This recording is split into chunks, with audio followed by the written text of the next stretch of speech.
Vamos adentrar o capítulo 2, que aborda a etiopatogenia do diabetes. Primeiro, vamos revisar os conceitos fisiopatológicos da doença. O diabetes mellitus é uma doença que é configurada, que é caracterizada por um estado patológico de hiperglicemia mantida.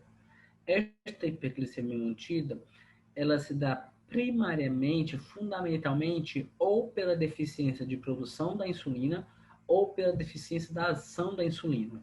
O resultado dessa disfunção, seja na produção, seja na ação, seja, como é na maioria dos casos, uma combinação entre esses dois fatores, leva tanto ao aumento da tolerância à glicose, quanto ao aumento da resistência à insulina. Isso é importante frisar, porque esses conceitos, apesar de muito semelhantes, eles não são iguais. A tolerância à glicose significa os níveis de glicemia em que disparam a resposta fisiológica de produção e de liberação de insulina na nossa corrente sanguínea.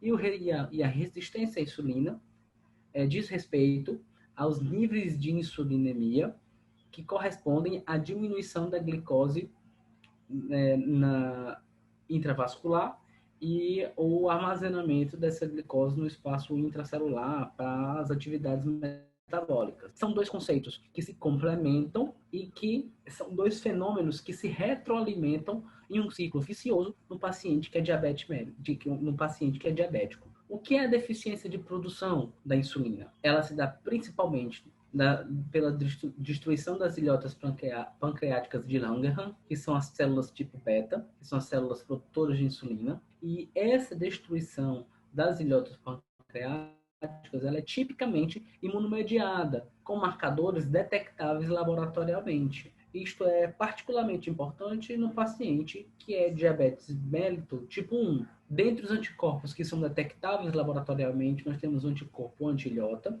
o anticorpo anti-insulina e o anticorpo antidescarboxilase do ácido glutâmico. Eu falei sem gaguejar, que é a anti-GAD. E a deficiência da ação da insulina ela é um estado patológico de hiperglicemia contínua que ele não é totalmente compreendido, mas que ele é influenciado por obesidade e por sedentarismo. E neste estado estão presentes uma hiperglucagonemia, uma resistência periférica à insulina, o aumento da produção hepática de glicose, uma disfunção de incretinas, exatamente, disfunção de incretinas, uma disfunção incretínica, e graus variados de disfunção na síntese pancreática de glicose, de insulina, desculpa. Então, esse estado da deficiência de ação ele envolve todos esses fatores. O que isso e por que é importante entender esses conceitos da etiopatologia da doença? Porque esses conceitos são eles que baseiam as classificações dos diabetes. Ele é tipicamente dividido em tipo 1 e 2, esses são os mais tradicionais, mas as diretrizes também apontam o tipo 3 e o tipo 4. O tipo 3 sendo diabetes mellitus gestacional e o tipo 4 sendo diabetes mellitus por miscelânea, né? Por outro medicamentoso ou doenças genéticas, tá certo?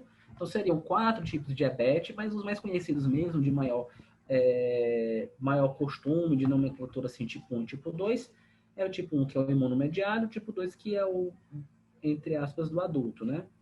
Com o avanço de, por que eu falei entre aspas? Porque com o avanço do excesso de peso, com o avanço da obesidade infantil, crianças e adolescentes, elas têm tido uma prevalência cada vez maior de diabetes mellitus tipo 2. E como eu falei, o diabetes mellitus tipo 1, ele é imunomediado e está relacionado, existe uma forte associação com outras doenças imunomediadas, principalmente as tireoidopatias. Então, nós temos, fazendo aqui uma comparação, o tipo 1A, os marcadores positivam, ou seja, o tipo 1, que é o diabetes mellitus, relacionado principalmente à falha na produção da insulina, essa destruição das células tipo beta, das ilhotas de Langerhans pancreáticas, elas são destruídas, e isso positiva marcador, no tipo 1A, que é o mais comum, e no tipo 1B, essa deficiência de insulina, ela é de natureza idiopática, ou seja, esses marcadores não positivam. O tipo 2, ele é tipicamente sem marcadores imunomediados, e, tipicamente, ele não implica hipoinsulinemia nas fases iniciais. Pelo contrário, como é um diabetes mellitus mais mediado pela deficiência na ação da insulina, nós temos normoinsulinemia ou uma hiperinsulinemia.